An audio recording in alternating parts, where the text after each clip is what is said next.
ഞാൻ നിന്നെ സുഖപ്പെടുത്തുന്ന കർത്താവാണ്, നിന്നെ രോഗിയാക്കുന്ന കർത്താവല്ല ഞാൻ.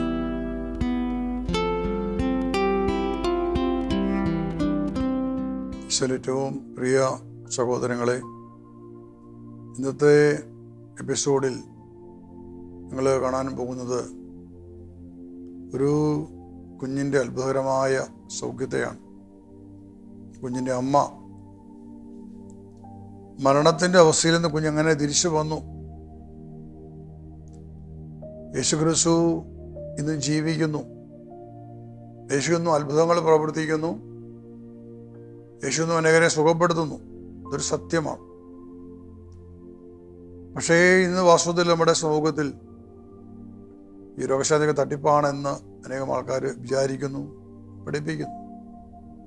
എന്നാൽ ഈ ശുശ്രൂഷ നിങ്ങൾ കാണാൻ പോകുന്നത് 70 ദിവസം ഹോസ്പിറ്റലിൽ, രാജഗിരി ഹോസ്പിറ്റലിൽ കിടന്ന ഒരു 10-12 വയസ്സ് പ്രായമുള്ള ഒരു മേരിമോൾ എന്നൊരു കുഞ്ഞ്, വർഷത്തിൽ ആ കുഞ്ഞ് മരണത്തിലേക്ക് വീണുപോയി. ഡോക്ടർമാരെല്ലാം കൈവിട്ടു.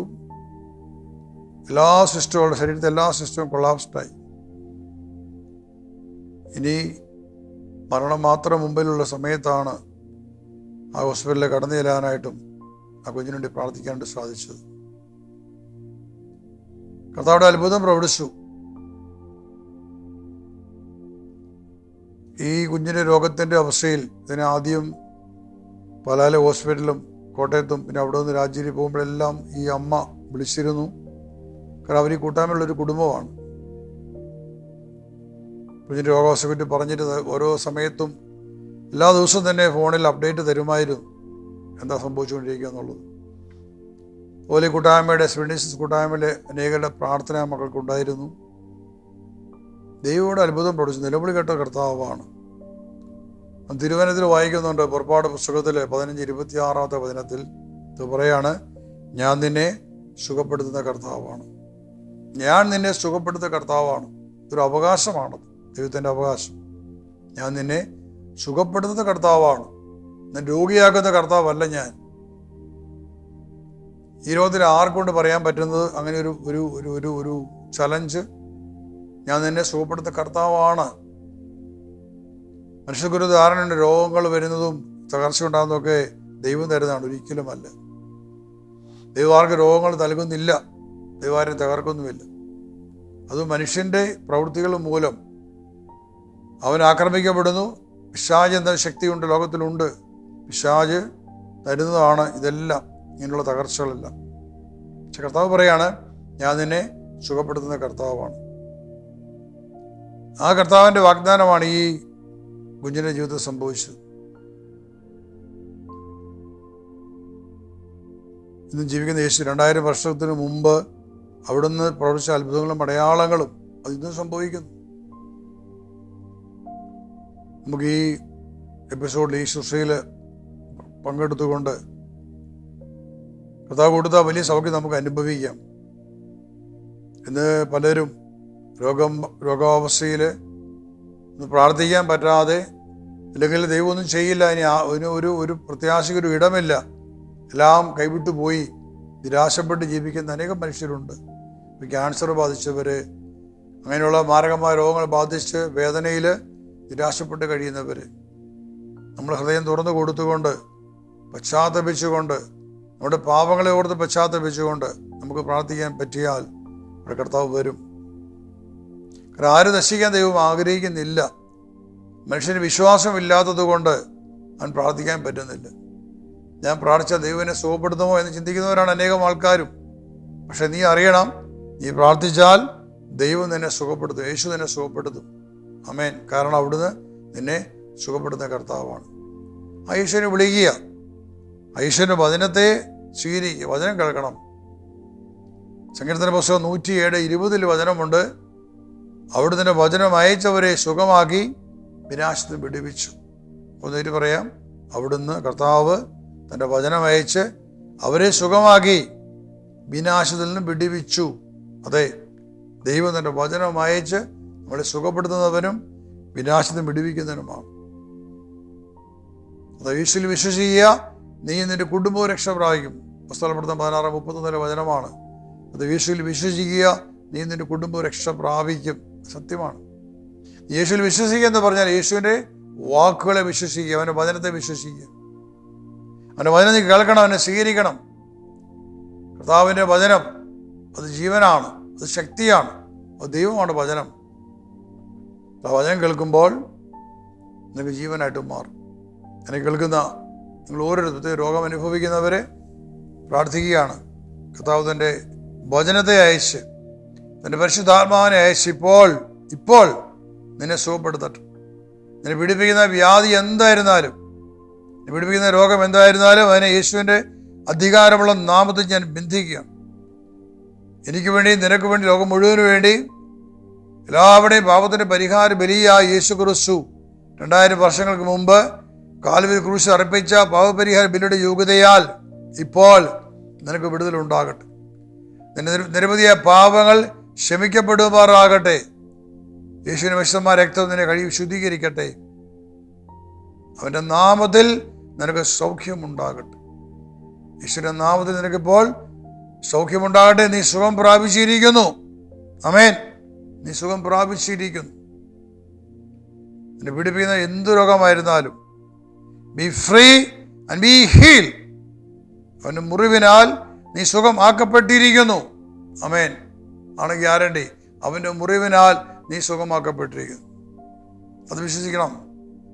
നിനക്ക് വേണ്ടി യേശു കീറി മുറിക്കപ്പെട്ടത് കൊണ്ട് നിനക്ക് സൗഖ്യമുണ്ട്. ഈ മേരിമോളെ സുഖപ്പെടുത്തി യേശു ക്രിസ്തു നിന്നെയും നിന്റെ കുടുംബത്തിലെ അംഗങ്ങൾ എത്രയോ കാലങ്ങളായി ലോകത്തിലും ഒരു മരുന്നിനും ആശുപത്രിയിലുമായിരിക്കാം. കർത്താവിൻ്റെ വചനം, കർത്താവിൻ്റെ അഭിഷേകം ഇവിടെ എല്ലാം കടന്നു ചെന്ന് അവരെ വിടുവിക്കുകയും സുഖപ്പെടുത്തി ചെയ്യുമാറാകട്ടെ. എല്ലാ തലമുറകളെ ബന്ധിച്ചുകൊണ്ട് തലമുറയിലേക്ക് പകരപ്പെട്ടതായ പാരമ്പര്യമായ രോഗങ്ങളെ ബന്ധിക്കപ്പെട്ട് നിർവീര്യപോലെ വിട്ടുപോട്ടെ. പാരമ്പര്യമായ ശാപങ്ങൾ വിട്ടു മാറട്ടെ. യേശുവിൻ്റെ നാമത്തിൽ ആമേൻ. ഹല്ലേലൂയ. എല്ലാ അശുദ്ധാത്മാക്കളെയും ശാസിക്കുന്നു, ബന്ധിക്കുന്നു. സ്തോത്രം, നന്ദി, ആരാധന. Hallelujah, hallelujah. ഗ്ലോറി, ആരാധന, സ്തോത്രം, സ്തോത്രം, സ്തോത്രം, മഹത്വം. യേശുവേ നന്ദി, യേശുവേ സ്തോത്രം. ദൈവകൃപ നിറഞ്ഞ മറിയമേ സ്വസ്തി. കർത്താവ് അങ്ങയുടെ കൂടെ സ്ത്രീകളിൽ അങ്ങ് അനുഗ്രഹീതയാവുന്നു. അങ്ങയുടെ ഉദരത്തിൻ ഫലമായി ഈശോ അനുഗ്രഹീതനാകുന്നു. പരിശുദ്ധ മറിയമേ ദൈവപുത്രന്റെ മാതാവേ, പാപികളായ ഞങ്ങൾക്ക് വേണ്ടി ഇപ്പോഴും ഞങ്ങളുടെ മരണസമയത്തും കർത്താവിനോട് വിശ്വസിച്ചു കൊള്ളണമേ. ആമേൻ. ഹല്ലേലൂയ. God bless you. ഈ സാക്ഷ്യം കേട്ട് നിങ്ങൾ കർത്താവിൻ്റെ അനുഗ്രഹത്തിന് വേണ്ടി പ്രാർത്ഥിക്കണം. യേശു ഇത് കേട്ട് പറഞ്ഞു, ഭയപ്പെടേണ്ട, വിശ്വസിക്കുക മാത്രം ചെയ്യുക, അവൾ സുഖം പ്രാപിക്കും. ഈശോയെ നന്ദി, ഈശോയെ സ്തുതി. പരിശുദ്ധ അമ്മയ്ക്ക് നന്ദി, എല്ലാ മഹത്വവും ഈശോയ്ക്ക്. എൻ്റെ പേര് ഡീന ജോൺ. ഞാൻ പാലായിൽ നിന്നാണ് ഞങ്ങൾ വരുന്നത്. എൻ്റെ മോള് മേരി ജോൺ, 11 വയസ്സ്. മേരി മോളെ കർത്താവ് വലിയ അസുഖത്തിൽ നിന്ന്, മരണത്തിൽ നിന്ന് തന്നെ അഭിഷേകം, സ്പിരിറ്റ് ഇൻ ജീസസ് അഭിഷേകവും ജ്ഞാനത്തിൻ്റെ അഭിഷേകവും മരണത്തിൽ നിന്ന് രക്ഷപ്പെടുത്തി പ്രവർത്തനക്ഷമമായില്ലാതിരുന്ന എല്ലാ അവയവങ്ങളും, അത് ഒരെണ്ണമൊന്നുമല്ല, ഹൃദയം, കിഡ്നി, ലിവർ, ലങ്സ്, പിന്നെ സ്കിന്നിനും കുറേ പ്രശ്നങ്ങളുണ്ടായിരുന്നു. ഇതെല്ലാം പരിപൂർണമായിട്ട് സൗഖ്യപ്പെടുത്തി ജീവനിലേക്ക് തിരിച്ചു കൊണ്ടുവന്ന അത്ഭുത സാക്ഷ്യമാണ് ഞങ്ങൾക്ക് ഇവിടെ പറയാനുള്ളത്. മേരിമോൾ ആകെ 70 ദിവസം ആലുവ രാജഗിരി ഹോസ്പിറ്റലിൽ കിടന്നു. അതിൽ 1 മാസത്തോളം വെന്റിലേറ്ററിൽ തന്നെയായിരുന്നു. ആദ്യമുള്ള ഒരുപാട് പനി ഇങ്ങനെ റിക്കവർ ചെയ്ത് വരുമ്പോഴും വീണ്ടും ഒരുപാട് ഇൻഫെക്ഷൻസ് ഹോസ്പിറ്റലിൽ നിന്ന് തന്നെ കയറി പിടിക്കുകയുണ്ടായി. വളരെ ഗുരുതരമായ അവസ്ഥയിലൂടെയായിരുന്നു കടന്നു പോയത്. മേരിമോള് ആദ്യമേ സംഭവിച്ചത് ജൂലൈ 6-ാം തീയതി ഒരു സാധാരണ പനി കൊച്ചിനുണ്ടായിരുന്നത്. മുട്ടിന് താഴോട്ട് വേദനയുണ്ട്, പനിയുണ്ട്, കുളിരോട് കൂടിയ പനിയായിരുന്നു. ഇത് മാത്രമാണ് ഉണ്ടായിരുന്നത്. സാധാ പനി എന്നുള്ള രീതിയിൽ ഡോക്ടറുടെ നിർദ്ദേശപ്രകാരം മരുന്ന് കഴിക്കാൻ പറഞ്ഞു. 2 ദിവസം മരുന്ന് കഴിച്ചു. 3-ാമത്തെ ദിവസം പനി മാറാത്തത് കൊണ്ട് ഡോക്ടർ പറഞ്ഞു, ബ്ലഡ് ഒന്ന് ടെസ്റ്റ് ചെയ്തുകൊണ്ട് വാ, CRP ടെസ്റ്റ് ചെയ്യണം എന്ന് പറഞ്ഞു. ബ്ലഡിൽ ഇൻഫെക്ഷൻ ഉണ്ടോ എന്നറിയാൻ വേണ്ടി ബ്ലഡ് ടെസ്റ്റ് ചെയ്തപ്പോൾ CRP 128 ഉണ്ട്. അപ്പം ബ്ലഡിൽ ഇൻഫെക്ഷൻ ഉണ്ടെന്നറിഞ്ഞു. അപ്പം ജൂലൈ 3-ാം ദിവസം, ജൂലൈ 9-ാം തീയതി ആയിരുന്നു ഇൻഫെക്ഷൻ ഉണ്ടെന്നറിഞ്ഞ് ഞങ്ങൾ പാലായിലുള്ള ഹോസ്പിറ്റലിൽ അഡ്മിറ്റായി. അന്ന് അതിനുശേഷം അങ്ങനെ ഡോക്ടർ സ്കാൻ ചെയ്തപ്പോൾ പറഞ്ഞത് കുടലിന് ചുറ്റുമുള്ള കടലകളുടെ വീക്കമാണെന്നാണ് പറഞ്ഞത്. പനി മരുന്ന് കൊടുത്തിട്ടും ഒരു 6 മണിക്കൂർ കഴിയുമ്പോൾ മരുന്നിൻ്റെ ആ സമയം കഴിയുമ്പോഴേക്കും വീണ്ടും ഭയങ്കരമായ പനി ഉണ്ടാകുന്നുണ്ടായിരുന്നു. അപ്പം ഇൻഫെക്ഷൻ ആയതുകൊണ്ട് ഇൻഫെക്ഷൻ കുറയുമെന്നൊക്കെ വിചാരിച്ചു. പക്ഷേ ഒരു ജൂലൈ 11 48 മണിക്കൂറൊക്കെ ആയപ്പോൾ കൊച്ചിനെ ICUയിൽ അഡ്മിറ്റ് ചെയ്യണം എന്ന് പറഞ്ഞു. അപ്പം പനിയുടെ കാരണം എന്താണെന്നോ ഒന്നും ഇതാണ് ഗുരുതരമായ അവസ്ഥയിലേക്കൊക്കെ കടന്നു പോകുന്നൊന്നും അന്നേരം മനസ്സിലായില്ല. ICUയിൽ അഡ്മിറ്റ് ചെയ്യണമെന്നൊക്കെ പറഞ്ഞപ്പം വിദഗ്ധ ചികിത്സയ്ക്ക് വേണ്ടി ഞങ്ങൾ ആലുവ രാജഗിരി ഹോസ്പിറ്റലിലേക്ക് കൊണ്ടുപോകാൻ വേണ്ടി തീരുമാനിച്ച് എല്ലാം അവരോട് ഡോക്ടേഴ്സിനോട് പറഞ്ഞു കഴിഞ്ഞപ്പോഴാണ് പറയുന്നത് കൊച്ച് വളരെ എമർജൻസി സ്റ്റേജിലാണ്. കൊച്ചിന് സെപ്റ്റിക് ഷോക്കാണ്. സെപ്റ്റിക് ഷോക്ക് എന്ന് വെച്ചാൽ BP വളരെ കുറഞ്ഞു പോവുക, എല്ലാ അവയവങ്ങൾ പ്രവർത്തനക്ഷമമല്ലാതാവുക, കഠിനമായ പനി ഉണ്ടാവുക, ഹൃദയമിടിപ്പ് വർദ്ധിക്കുക, ഇതൊക്കെയാണ് സെപ്റ്റിക് ഷോക്കിൻ്റെ ലക്ഷണങ്ങൾ. അപ്പോൾ പറഞ്ഞു ഫ്ലൂയിഡ് കൊടുത്ത് ഓക്സിജൻ കൊടുത്ത് വളരെ എമർജൻസിയായി മാത്രമേ ആംബുലൻസിൽ രാജഗിരിക്ക് കൊണ്ടുപോകാൻ പറ്റുള്ളൂ എന്ന് പറഞ്ഞു. അങ്ങനെ ഞങ്ങൾ കൊണ്ടുപോയി ജൂലൈ 12-ാം തീയതി വെളുപ്പിന് 4 മണിക്ക് കൊച്ചിനെ ആലുവ രാജഗിരി ഹോസ്പിറ്റലിൽ അഡ്മിറ്റ് ചെയ്തു.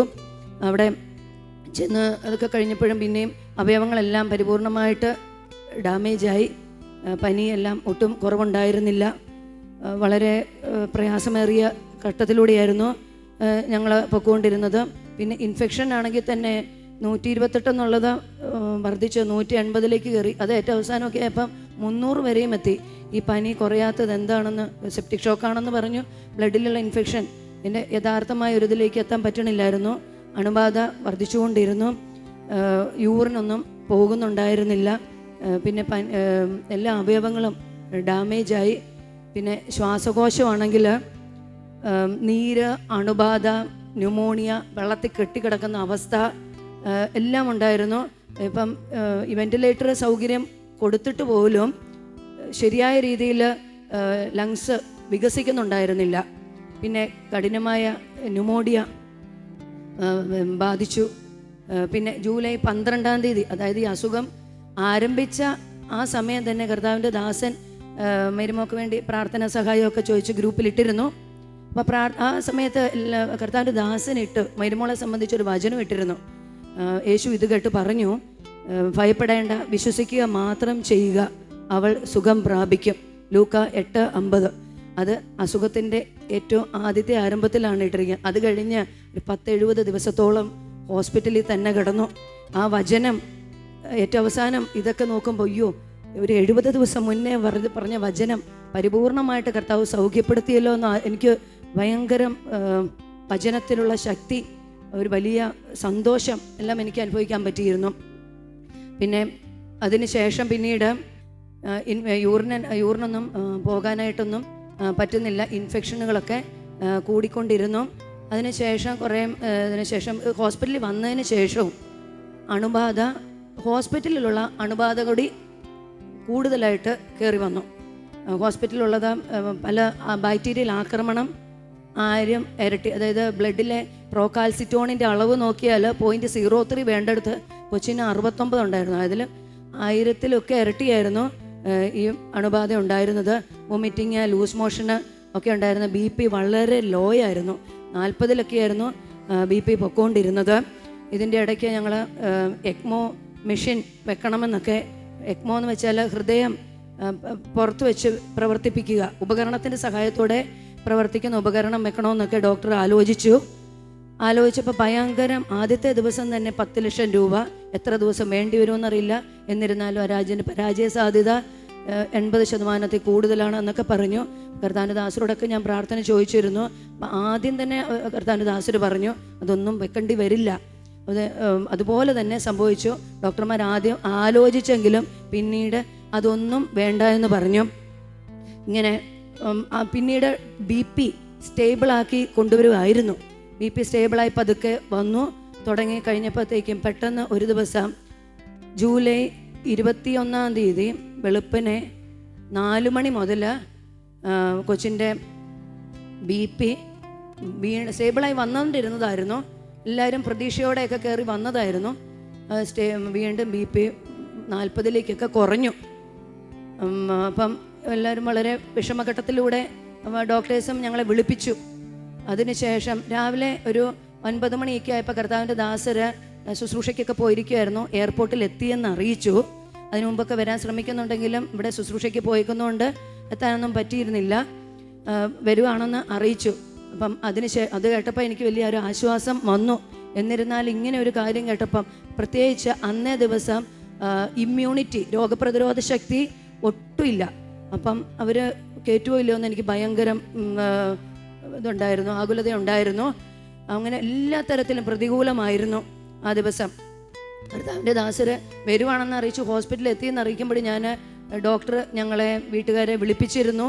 ഡോക്ടർ പറഞ്ഞത് കൊച്ചിൻ്റെ എല്ലാ അവയവങ്ങളും കൊളാപ്സ്ഡായി. എല്ലാ അവയവങ്ങളും എന്ന് വെച്ചാൽ എല്ലാ വെസൽസ് എന്ന് വെച്ചാൽ ലങ്സ്, കിഡ്നി, ലിവർ, ഹാർട്ട് എല്ലാം കൊളാപ്സ്ഡായി. വയറ് വീർത്തു. ഇങ്ങനെ ഡോക്ടറുടെ നിസ്സഹായാവസ്ഥയാണ് അന്നേരം പറഞ്ഞത്. അപ്പോൾ പറഞ്ഞു, കർത്താവിന് മാത്രമേ എന്തെങ്കിലും ചെയ്യാനായിട്ട് സാധിക്കുകയുള്ളൂ എന്ന് പറഞ്ഞു. കാരണം കർത്താവിൻ്റെ ദാസര് വരുന്നെന്ന് കേട്ടോണ്ട് ഞാൻ അന്നേരം തന്നെ എനിക്കിനി ഇറങ്ങി കർത്താവിൻ്റെ ദാസരെ അകത്ത് കയറ്റിക്കോട്ടെ എന്നൊക്കെ ഡോക്ടറോട് പെർമിഷൻ ചോദിച്ചു. ഇമ്മ്യൂണിറ്റി കുറവായതുകൊണ്ട് വളരെ ആദ്യം മനസ്സോടെ ഡോക്ടർ പറഞ്ഞു യാതൊരു കർത്താവിന് മാത്രമേ എന്തെങ്കിലും ചെയ്യാൻ സാധിക്കൂ എന്നുള്ളതുകൊണ്ട് മാത്രമാണ് ഡോക്ടർ അവരെ അകത്തേക്ക് കയറ്റിയത്. കർത്താവിൻ്റെ ദാസര് ഐസിയുവിനകത്ത് കയറി വെന്റിലേറ്ററിൽ കിടക്കുന്ന മേരിമോൾക്ക് വേണ്ടി ശക്തമായിട്ട് പ്രാർത്ഥിച്ചു. അത്ഭുതമെന്ന് പറയട്ടെ, 1.5 മണിക്കൂറിനുള്ളിൽ കൊച്ചിൻ്റെ BP 140-ലായിരുന്നു, 100-ലെത്തി. ലൂസ് മോഷൻ ഉണ്ടായിരുന്ന ഫുൾ നിന്നു, വൊമിറ്റിങ് നിന്നു. പിന്നെ പിറ്റേ ദിവസം രാവിലെ മുതൽ കൊച്ച് കണ്ണു തുറന്ന് വ്യക്തമായിട്ട് എന്നോട് സംസാരിക്കാൻ തുടങ്ങി. കൊച്ചിന് ഫുഡ് ഒട്ടും കൊടുക്കാൻ പറ്റത്തില്ല. ഒരിത്തിരി വെള്ളം പോലും 10 ml വെള്ളം പോലും കൊടുക്കാൻ പറ്റാതെ മുഴുവൻ പുറത്തേക്ക് പൊക്കോണ്ടിരിക്കുകയായിരുന്നു. അത്രയും ഭയങ്കരമായ ഒരു അവസ്ഥയിലൂടെയായിരുന്നു കൊച്ച് പൊക്കോണ്ടിരുന്നത്. അത്രയും കർത്താവിൻ്റെ ദാസര് വന്ന് പ്രാർത്ഥിച്ചതുകൊണ്ട് മാത്രം അവരിലുള്ള അഭിഷേകം കൊച്ചിനെ തൊട്ട് സുഖപ്പെടുത്തി. കർത്താവേ, സ്പിരിറ്റ് ഇൻ ജീസസ് അഭിഷേകത്തിനും ജ്ഞാനത്തിൻ്റെ അഭിഷേകത്തിനും നന്ദി പറയുകയാണ്. അത് ഒരുപാട് പ്രശ്നങ്ങൾ ഇങ്ങനെ കടന്നു വരുമ്പോഴും അഭിഷേകം സുഖപ്പെടുത്തിയത് ഓർക്കുമ്പോൾ തീർച്ചയായിട്ടും മരണത്തിൽ നിന്ന് ജീവനിലേക്ക് കുഞ്ഞിനെ തിരികെ കൊണ്ടുവന്നത് സ്പിരിറ്റ് ഇൻ ജീസസ് അഭിഷേകവും കർത്താവിൻ്റെ ദാസരിലുള്ള സ്പിരിറ്റ് ഇൻ ജീസസ് അഭിഷേകവും ജ്ഞാനത്തിൻ്റെ അഭിഷേകവുമാണ്. എല്ലാ മഹത്വവും ഞങ്ങൾ ഈശോയ്ക്ക് പറയുകയാണ്. പിന്നെ ഡോക്ടർ അവിടുന്ന് 70 ദിവസം ആകെ കടന്നു. 1 മാസം വെന്റിലേറ്ററിലായിരുന്നു. അവിടുന്ന് ഡിസ്ചാർജ് ചെയ്യുമ്പോൾ ഡോക്ടർ പറഞ്ഞ് ഇത്രയും പരിപൂർണമായിട്ട് സൗഖ്യപ്പെട്ടത് വളരെ റെയർ കേസ് എന്നാണ് പറഞ്ഞത്.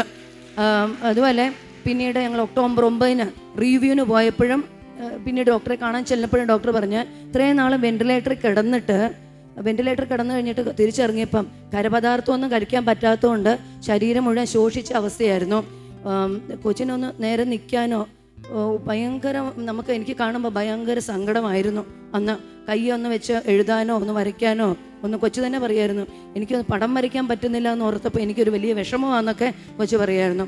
അതെല്ലാം പൂർണ്ണമായിട്ട് ഒക്ടോബർ 9 ഡോക്ടർ പറഞ്ഞത് ഇത്രയും നന്നായിട്ട് നടക്കാൻ പറ്റിയത് ഭയങ്കര ദൈവാനുഗ്രഹം തന്നെയാണെന്നാണ് ഡോക്ടർ അന്നേരം പറഞ്ഞത്. ഇത് എല്ലാം വെച്ചതിന് ശേഷം ഞങ്ങൾ വീട്ടിൽ പോയി റെസ്റ്റ് എടുത്തുകൊണ്ടിരിക്കുകയായിരുന്നു. അതിനുശേഷം പക്ഷേ കൊച്ചിന് ECG എടുത്തപ്പോൾ ECGയിൽ വേരിയേഷൻ കാണുന്നു. പിന്നെ അതുവരെ 1.5 മാസത്തോളം ഒരു പ്രശ്നമില്ലാതിരുന്നെടുത്ത് മുടി തൊട്ടാൽ തന്നെ കൊഴിഞ്ഞു പോകുന്ന അവസ്ഥ, എല്ലാ മുടിയും പോകുമായിരുന്നു. പിന്നെ ഇതിന് നെബുലൈസേഷൻ എടുക്കേണ്ടി വരുന്നു. പിന്നെ മുറിവുള്ളിടത്തെല്ലാം കല്ലിച്ച് വരാൻ തുടങ്ങി. പിന്നെ കൊച്ചു കുറേ നാൾ ഹോസ്പിറ്റലിൽ കിടന്നപ്പം പുറമൊക്കെ പൊട്ടിയിരുന്നു. ആ പൊട്ടി ഉണ്ടായ വ്രണങ്ങളൊക്കെ ഉണങ്ങിയെടുത്തെല്ലാം വീണ്ടും കല്ലിച്ച് വരാൻ തുടങ്ങി, കട്ടയായിട്ട് വരാൻ തുടങ്ങി. അപ്പോൾ ഇങ്ങനെ ഒരുപാട് ഇഷ്യൂസൊക്കെ വന്നു. അതിനുശേഷം നവംബർ 12 പെട്ടെന്ന് ഒരു വയറുവേദന വന്ന് വീണ്ടും ഹോസ്പിറ്റലിൽ ആക്കി. അപ്പോൾ പറഞ്ഞത് യൂറിനറി ട്യൂബിൽ, കിഡ്നി കഴിഞ്ഞിട്ട് യൂറിനറി ട്യൂബിൽ സ്റ്റോൺ രൂപപ്പെടുന്നുണ്ട്, 7 മില്ലിമീറ്ററിലും കൂടുതലുണ്ട്. അത് മരുന്നൊക്കെ തന്നു വിട്ടു. പിന്നെ വീണ്ടും ഞങ്ങൾ എന്നാൽ ട്രിവാൻഡ്രത്തെ ശുശ്രൂഷയ്ക്ക് എങ്ങനെയും വരണം എന്നൊക്കെ കരുതിയിരിക്കുമായിരുന്നു. അപ്പോൾ വീണ്ടും 20 വ്യാഴാഴ്ച പെട്ടെന്ന് വീണ്ടും വയറുവേദന വല്ലാതെ കൂടി ഉടനെ ഞങ്ങൾ ആംബുലൻസ് പിടിച്ച് തന്നെ ഹോസ്പിറ്റലിൽ കൊണ്ടുപോകേണ്ടി വന്നപ്പോൾ ഞാൻ കർത്താവിൻ്റെ അന്ന് അവർ പറഞ്ഞത് URS യൂറിറ്ററോസ്കോപ്പി ചെയ്യുന്ന കാര്യത്തെക്കുറിച്ചായിരുന്നു പറഞ്ഞത്. ആദ്യത്തെ അപ്പം അന്ന് ഞാൻ കർത്താവിൻ്റെ ദാസനെ വിളിച്ചു. ഞാൻ പറഞ്ഞു, എനിക്ക് ഇന്നിവിടെ ശുശ്രൂഷയ്ക്ക് വരാൻ ഞങ്ങൾ ആഗ്രഹിച്ചിരിക്കുകയാണ്, എനിക്ക് എങ്ങനെയെങ്കിലും ഒന്ന് വരണം എന്നൊക്കെ പറഞ്ഞപ്പോൾ കർത്താവിൻ്റെ ദാസന് പ്രാർത്ഥിച്ചു. മെരുമോളോട് വേദനയുള്ള ഭാഗത്ത് കൈവച്ച് പ്രാർത്ഥിക്കാൻ പറഞ്ഞു. പ്രാർത്ഥിച്ചപ്പോൾ തന്നെ കൊച്ചിൻ്റെ, അതായത് കർത്താവിൻ്റെ ദാസനപ്പം ചോദിച്ചൊരു കാര്യം, നിങ്ങളുടെ കുടുംബത്തിൽ മറിയാമ്മ ആരാന്ന് ചോദിച്ചു. അപ്പം ഞാൻ പറഞ്ഞു, എൻ്റെ അമ്മായിമ്മയുടെ അമ്മ മറിയാമ്മയാണ്, പ്രായമായിട്ട് മരിച്ച ആളാണ്. അപ്പം പെട്ടെന്ന് അപ്പം പറഞ്ഞു, ക്യാൻസർ ബാധിച്ചു മരിച്ച ആരാ? അത് എൻ്റെ അമ്മായിമ്മ തന്നെയാണ്, മേരി എന്ന് തന്നെയാണ് പേര്. അപ്പം ആ ആത്മാവിനെ ബന്ധിച്ച് പ്രാർത്ഥിച്ചു. കൊച്ചിൻ്റെ വയറുവേദന പരിപൂർണമായിട്ടും സുഖപ്പെടുത്തി കർത്താവ് കൊടാൻ. അത് ആ ആത്മാക്കളുടെ മേഖല സ്പ്രെഡ് ജീസസ് കർത്താവിൻ്റെ ദാസരിൽ ഉള്ള ആത്മാക്കളുടെ മേഖലയെ വിടുവിക്കാൻ ശക്തിയുണ്ട്. സ്പിരിറ്റ് ജീസസ് അഭിഷേകത്തിന് ശക്തിയുണ്ടെന്ന് അറിഞ്ഞുകൊണ്ട് തന്നെയാണ് കർത്താവിൻ്റെ ദാസനെ ഞാൻ വിളിച്ചത്. കർത്താവിൻ്റെ ദാസനെ വിളിച്ചു. കർത്താവിൻ്റെ ദാസൻ പ്രാർത്ഥിച്ചു. വലിയ സൗഖ്യം അന്ന് കൊച്ചിനെ കിട്ടി. എല്ലാ തരത്തിലും വലിയ സന്തോഷം, സൗഖ്യം, വിടുതൽ. ഇന്നിപ്പോൾ ഇവിടെ വന്ന് വളരെ സന്തോഷത്തോടു കൂടി ഞങ്ങൾക്ക് ഇവിടെ ഈ കൂട്ടായ്മയിലായിരിക്കാനും പ്രാർത്ഥിക്കാനും വിടുതൽ നേടാനും അഭിഷേകം പ്രാപിക്കാനും എല്ലാം കർത്താവ് വലിയ കാരുണ്യം കാണിച്ചു. അഭിഷേകത്തിന് നന്ദി പറയുന്നു. മേരിമോളെ സൗഖ്യപ്പെടുത്തിയ സ്പിരിറ്റ് ജീസസ് അഭിഷേകത്തിനും ജ്ഞാനത്തിൻ്റെ അഭിഷേകത്തിനും ഒരിക്കൽ കൂടി നന്ദി പറയുന്നു. ഹോസ്പിറ്റലിൽ വന്ന് പ്രാർത്ഥിച്ച കർത്താവിൻ്റെ ദാസർക്ക് നന്ദി പറയും. എല്ലാ മഹത്വവും ഈശോയ്ക്ക്. ഇത്രയേറെ പ്രതിസന്ധിയിൽ എല്ലാ മനുഷ്യരും ഒരുപാട് ഇപ്പം കൂട്ടായ്മയുള്ളവരെല്ലാം ഒരുപാട് പ്രാർത്ഥിച്ചിരുന്നു. അത്രയും വിപരീത സാഹചര്യങ്ങളിലൂടെയാണ് ഞങ്ങൾ കർത്താവിൻ്റെ ദാസൻ ആദ്യം വചനം ലൂക്ക 8:50 ഇട്ടെന്ന് പറഞ്ഞെങ്കിലും അത് കഴിഞ്ഞിട്ട് ഒരു 60 ദിവസത്തോളം കടന്നുപോയി. ഇതുപോലൊരു അവസ്ഥയിലൂടെ ഇങ്ങനെ പോകുമെന്ന് നമ്മൾ ഒരിക്കലും ഞാൻ വിചാരിച്ചില്ല. കാരണം ഹോസ്പിറ്റലിൽ നിന്ന് തന്നെ പല പല ഇൻഫെക്ഷൻസ് കയറി വന്നുകൊണ്ടിരുന്നത്. അതായത്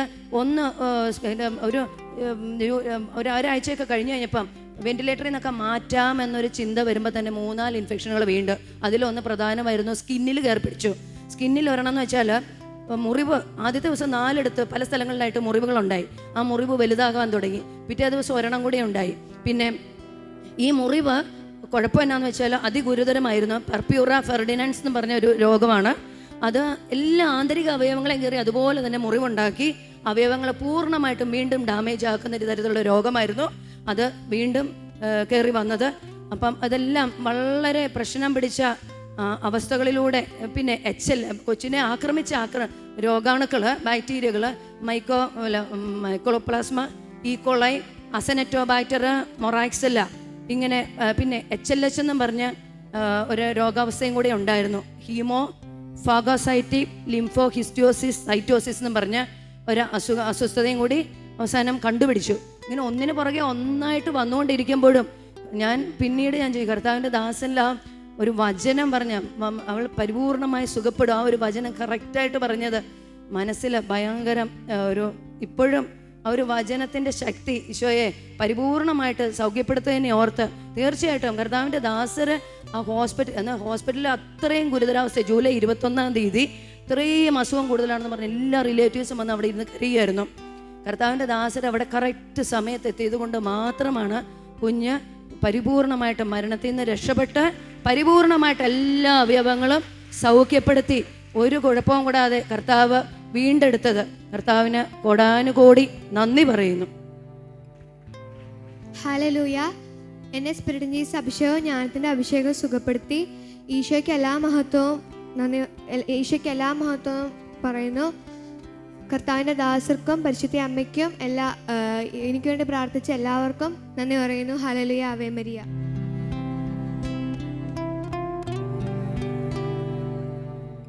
ഈ മേരി മോളെ സുഖപ്പെടുത്തിയ യേശു ഇന്നും ജീവിച്ചിരിക്കുന്നു. ആ കർത്താവ് നമ്മുടെ മധ്യത്തിലുണ്ട്. പ്രിയപ്പെട്ടവരെ, നിങ്ങൾ വിശ്വസിക്കുകയും ചോദിക്കുകയും ചെയ്യുക. ഇന്ന് നിന്റെ രോഗാവസ്ഥയിൽ, നിന്റെ ഭവനത്തിൽ, നീ ആയിരിക്കുന്ന ആശുപത്രി കിടക്കയിൽ അവൻ കടന്നു വരും. നീ വിശ്വസിച്ചാൽ മാത്രം മതി. യായിറോസിന്റെ മകള് മരിച്ചുവെന്ന് ആൾക്കാർ വന്ന് ജൈറൂസിനോട് പറയുകയാണ്. ജൈറൂസ് എന്ന സിനഗോഗ് അധികാരി യേശുവിനോട് പറഞ്ഞു, എൻ്റെ മകള് മരിക്കാറായി, എനിക്ക് ഒരു മകളേ ഉള്ളൂ, അവൾ മരിക്കാറായി കിടക്കുകയാണ്, നീ വന്ന് അവളെ സുഖപ്പെടുത്താം. യേശു പറഞ്ഞു, ഞാൻ വരാം. യേശു ഇങ്ങനെ അവൻ്റെ കൂടെ പോവുകയാണ്. ഒരു വലിയ ജനക്കൂട്ടം കൂടെയുണ്ട്. പോകുന്ന വഴിയിലാണ് ഒരു സ്ത്രീ വന്ന് യേശുവിൻ്റെ വസ്ത്രത്തിൻ്റെ വിളിമ്പിൽ സ്പർശിക്കുന്നത്. അവൾ സുഖം പ്രാപിക്കുന്നു. അപ്പോൾ യേശു അവിടെ നിൽക്കുകയാണ്. ആരാ തൊട്ടെന്ന് ചോദിക്കുന്നു. ഇവൾ സുഖപ്പെട്ട കാര്യമൊക്കെ പറയുന്നുണ്ട്. വീണ്ടും യേശു നടക്കുകയാണ്. ജൈറൂസിലോട്ട് പോവുകയാണ്. മുന്നോട്ട് പോകുമ്പോഴുണ്ട് ജൈറൂസിൻ്റെ വീട്ടിൽ നിന്ന് ആൾക്കാർ വന്നു പറഞ്ഞു, ഗുരുവിനെ ബുദ്ധിമുട്ടിക്കേണ്ട, നിന്റെ മകൾ മരിച്ചുപോയി. ഓർത്ത് നോക്കണമേ ആ മനുഷ്യൻ്റെ അവസ്ഥ. ഹൃദയം തകർന്ന് അയാൾ തൻ്റെ എല്ലാ പ്രതീക്ഷയും നഷ്ടപ്പെട്ടു. യേശു വന്നാൽ തൻ്റെ മകൾ സുഖം പ്രാപിക്കുന്ന വിചാരിച്ചിരുന്നു, വിശ്വസിച്ചിരുന്നു. പക്ഷെ ഇപ്പോൾ ഇത് മകൾ മരിച്ചു. യേശുവിനെ ബുദ്ധിമുട്ടിക്കേണ്ട എന്നാണ് പറഞ്ഞത്. ഇനി മുമ്പിൽ അയാൾ ഇരുട്ട് കയറി, മനസ്സിനയാൾ തകർന്നു പോയി. അത് യേശു കണ്ടു. ആ നിമിഷം യേശു പറയാണ്, ഭയപ്പെടേണ്ട, വിശ്വസിക്കാൻ മാത്രം ചെയ്യാം, അവൾ ജീവിക്കും. ആമേൻ, ഹല്ലേലൂയ. നീ ഭയപ്പെടേണ്ട, നീ വിശ്വസിക്കാൻ മാത്രം ചെയ്യുക, അവൾ ജീവിക്കും. ഇതാണ് യേശുവിൻ്റെ വാഗ്ദാനം. നമ്മളൊരു ഡോക്ടർ കാര്യം പറയുകയാണ്, ഇപ്പോൾ ആൾ മരിച്ചു, രക്ഷയൊന്നുമില്ല, ഞങ്ങളുടെ എല്ലാം കഴിഞ്ഞു. അവിടെ നിരാശപ്പെടരുത്. അവിടെ കർത്താവ് വരുന്ന സമയം. എല്ലാവരും കൈ ഒഴിയുമ്പോൾ അവിടെ കർത്താവ് വരും, ഈശോടെ വരും.